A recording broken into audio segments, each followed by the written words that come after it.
Hello and welcome to Baron's Game Room. I'm Aaron as always, and we're going to try a little angle twist with this one. Anyway, it is February. You know, there is Valentine's Day right around the corner, so for this month, I'm going to try doing two-player games.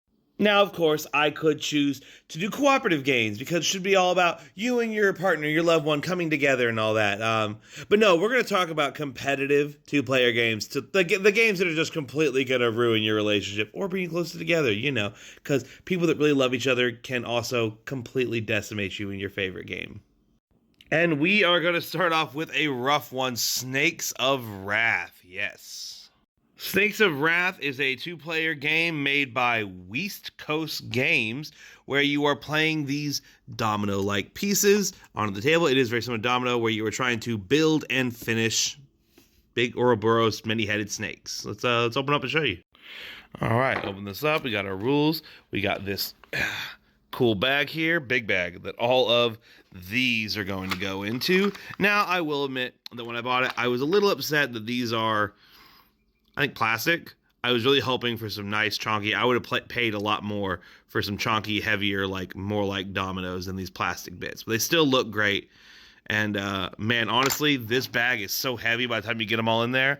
I imagine if these really were dominoes, this would be unruly to try and lift up. Anyway, setup's going to be pretty quick. Give each player one of these little wooden blocks here. These are to keep your pieces hidden. See, they fully stay behind it. You have to hide the pieces because they are all double-sided. So you couldn't just leave them on the table in front of you because they'd know what you had. And then take all of these tiles here and dump them into the bag and give that a good shake. You'll take this piece here with the both colors on four heads and set that in the center of the table. And then lastly, each player is going to reach into the bag and pull out 7 tiles. Oh, and I almost forgot, you'll need to decide which player is going to be red, which player is going to be blue, and then decide which player goes first. The easiest way we found to decide which player goes first is just to reach in the bag and pull out any random tile, since they have red and blue sides, give them a quick flip, and then whatever one lands face up, that player goes first. Obviously, you got to put that tile back in the bag when you're done, though. Here's my example hand I've drawn for the bag here to show you some of the tiles in the game. You've got these new head tiles, which can be used to close off snakes. You've got standard body tiles. You've got body tiles that can split off into now having multiple different spots. You have these crisscrossing or split body tiles.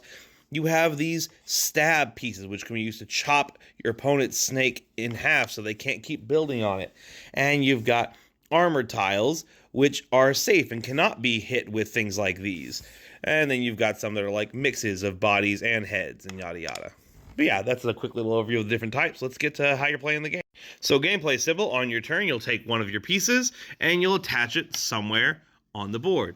You need to attach it fully on a side, nothing like this. We're not doing any stuff. They have to match the same little left and right shape on all of them.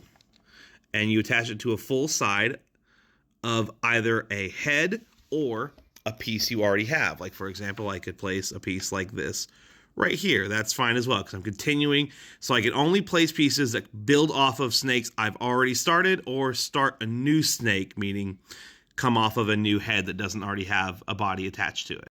Sorry, anytime you're placing a piece that's either adding onto a snake or starting a new one, that's called the build action.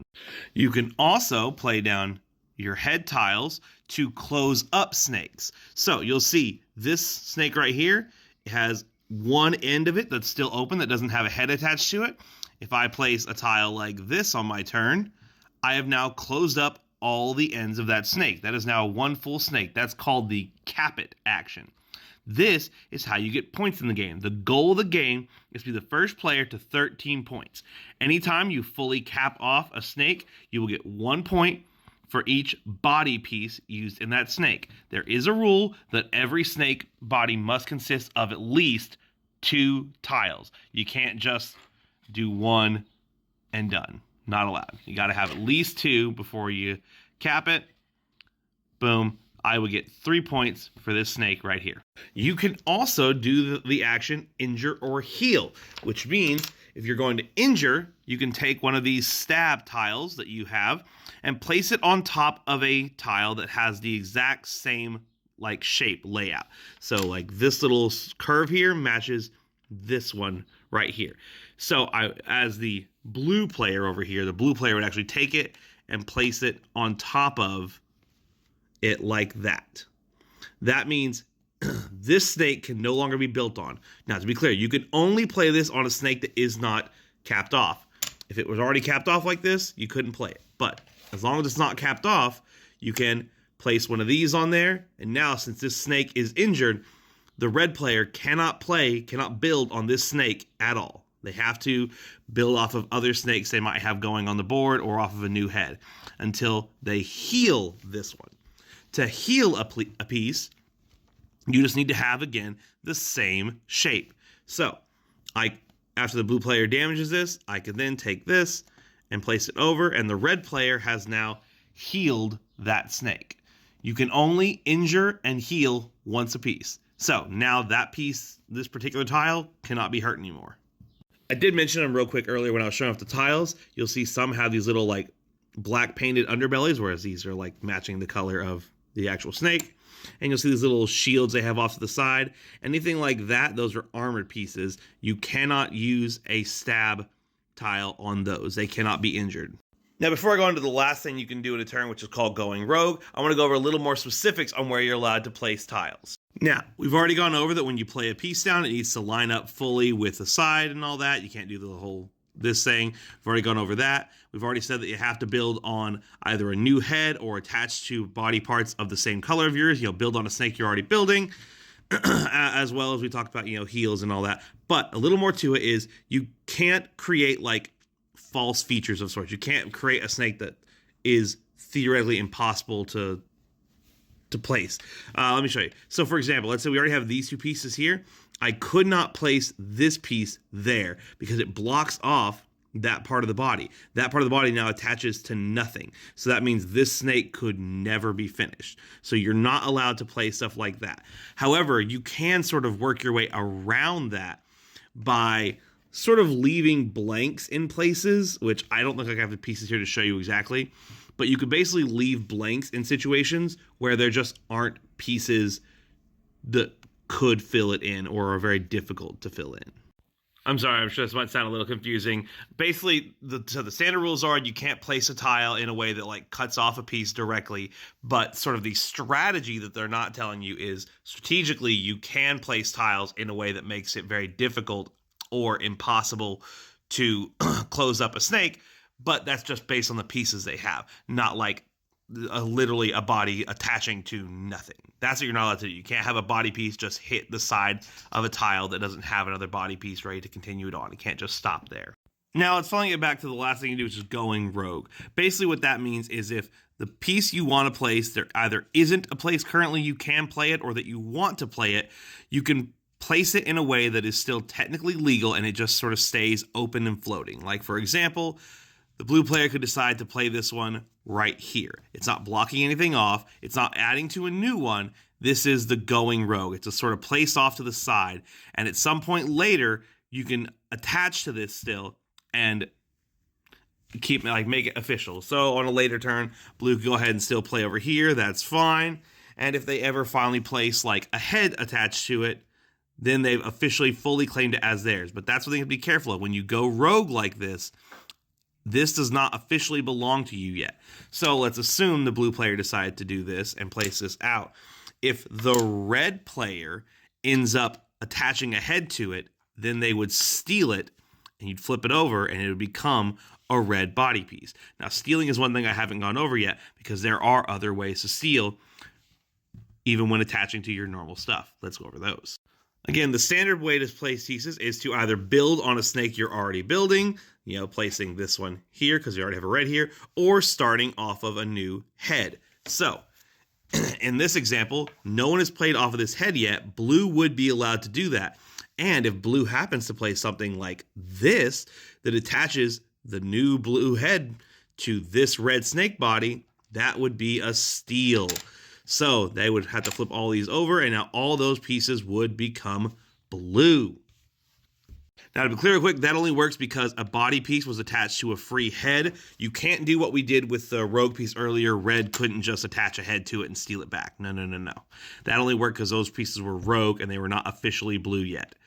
Anytime it's standard pieces that are already attached to heads, you have to also come off of a head or your own body to steal. All right, and just to give a clear example of what I was just talking about, again, you can steal by coming off a head like I just showed you, or you can steal by attaching from your own body. So in this example, let's say we have it set up like this, and the red player attaches here. They're building off of snakes they already have, and it connects into the blue snake that they've been building, which means they would steal all these pieces, and they would all fully become red. And hey, lucky them, that also capped it off, so they would get a point for all of those tiles. Good move. Oh, this is also unintentionally a good example of when going rogue would be viable. If this happened, now on the blue player's next turn, they would obviously need to play a tile that is officially going rogue. You know, placing it off to the side like this, or placing in something like, oh, sorry, here we go. Like this or something like that. But yeah, because there's clearly nothing the blue player could build on right now, so they would have to sort of just place some tiles off to the side to start new heads, new snakes to work with. And I think that should cover pretty much everything you need to know to play Snakes of Wrath. As I said, it's very domino-like. You're just playing out a tile each turn, building on snakes you already have, possibly stealing snakes from your opponents if you can get those attached right, or just chopping their snakes up and hoping they don't chop yours. If they do, heal them up. This has been one of my absolute favorite games since we bought it sometime last year. I'm not totally sure, but really loved it. I loved it to the point that I'm looking into buying another game from this company called Desperate Oasis, which is a newer one I think they just released. Because if I like this one so much, maybe I'll like that. So me and my wife have super loved it. Yes, as much as we love playing together. Also, like, we have had a lot of games where you just get so mad, but yeah, we like that kind of stuff. You know, we speak to each other horribly with love. However, but before I close this though, this is a 2-player game, but it shouldn't just be a 2-player game. My family plays a lot of dominoes. When I'm hanging out, you know, such at the lake, like my dad and my cousins and stuff, we play a lot of dominoes. Moon's our go-to. And there's no reason I can find why this is stuck at a 2-player game. This easily could and should be able to go to 4 players. Hey, West Coast, if you're watching this, make these something I could buy separately, you know, just so I could get more.